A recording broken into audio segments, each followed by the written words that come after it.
Okay, dito tayo sa isa pang video tutorial. Ang ituturo ngayon sa pagkakataong ito ay yung tinatawag na sales moving na makikita dito sa ating system. So pagka-login natin ay makikita natin itong sales moving button dito. I-click natin. Ngayon pagka-click magpapakita itong yearly charts. Pwede nating i-select dito at pipiliin natin ano ang gusto nating makita. Halimbawa yung best seller. Okay? Pag-click mo niyan, ay i-click natin dito o piliin natin ano ang buwan. Halimbawa ngayon ay October. Select natin yung year. Kunyari ay 2023. So, ito ang best seller category. Okay? Mineral. So, walang purified, walang alkaline. So, mineral lang yung nabenta sa buwan ng October according sa category. Okay? So, halimbawa 2022, wala.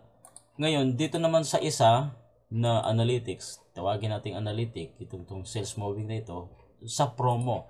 Pag-click natin dito, makikita natin kung anong product ang may promo. So, sa pagkakataong ito ay walang promo. Paano maglagay ng promo? Ituturo ko sa inyo ngayon. Punta tayo dito sa admin, product, stocks. Tapos, halimbawa itong stock number 1, itong barcode niya ay number 1, gawin natin itong promo. So, ano ang gagawin natin?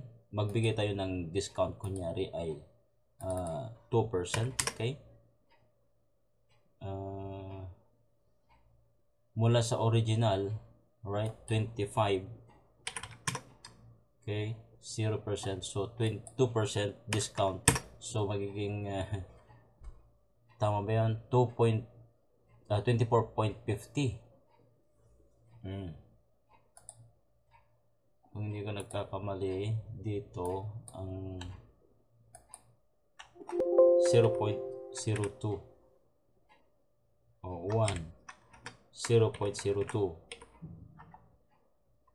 0.03. Okay, 0.02 save. Kung 0.01, yan, 0.03, yan ang magiging, kunyari magdagdag tayo ng iba pang mga percent, diba? 50% halimbawa na. So 75%. Yan. Kunyari, ang piliin natin ay 50% off. So, 12 point. Mula sa original price. Selling price. Okay? So, save natin yan. Pero kung hindi nyo gagamitin ito, ay okay naman. So, kanina, clinic natin yung sales moving at magpakita, sinelect natin yung promo. View promo. Dito sa product din ay pwede nating i-view yon. Click natin ito, dito na siya. So, meron siyang isang promo na product. So, discount is 50%. Okay? So, pagka nakita na natin dito sa POS, nag-a-appear dito yung promo. So, itong product na ito ay meron siyang promo. Okay? Ganun lang ang function niyan. So, alam na natin paano maglagay ng promo at paano ang pag-view ng mga promo na product. So, ito naman sa monthly chart. Kung kanina ay merong yearly at category pala, ay meron din namang monthly chart.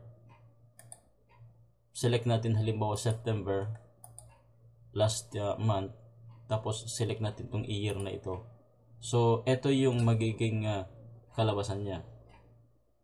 So, merong alkaline. Sa nung September pala, merong alkaline. Tapos, meron ding purified. So, tignan natin kanina dito ay wala. Diba? Dito sa bestseller. Gawin natin itong September. Ano ang magpapakita? Yan. So, merong 51% mineral yung nabenta, yung by category. at meron ding dispenser 2%, alkaline 7%, at yung purified ay 40%. Yan yung percentage ng mga nabenta na mga product. Okay? So dito naman tayo sa yearly chart. Pag click natin ito, click natin itong combo box na ito at piliin natin itong 2023, ganito ang magpapakita. So ang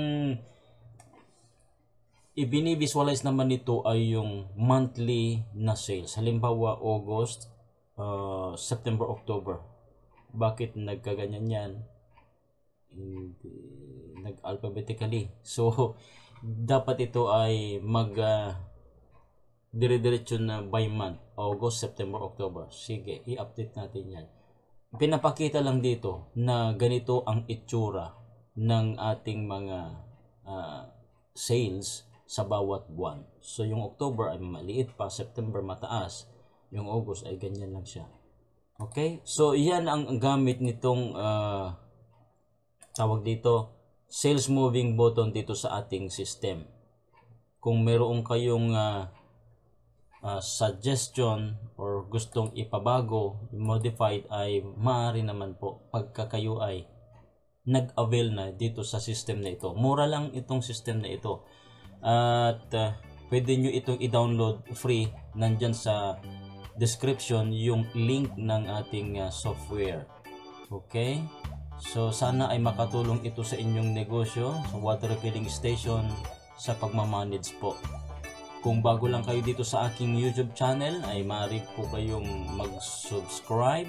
I-like ninyo yung bell notification dyan. At i-share na rin para malaman ng ating mga kapwa nating nagbi-business ng water refilling station, para magkaroon din sila ng ganitong software o program para sa kanilang araw-araw na pagbebenta. Para ma-manage yung water refilling station business na hindi na naglalagbok o kaya ay Excel, kasi yung iba ay Excel ang ginagamit. Ito po ay hindi na Excel, ito ay database. Dinevelop ito sa Microsoft Access. Okay? Sige, hanggang dyan muna at isusunod natin na gawin yung tutorial at panoorin natin about naman sa reports, itong reports na ito. Okay? Okay, sige, bye-bye!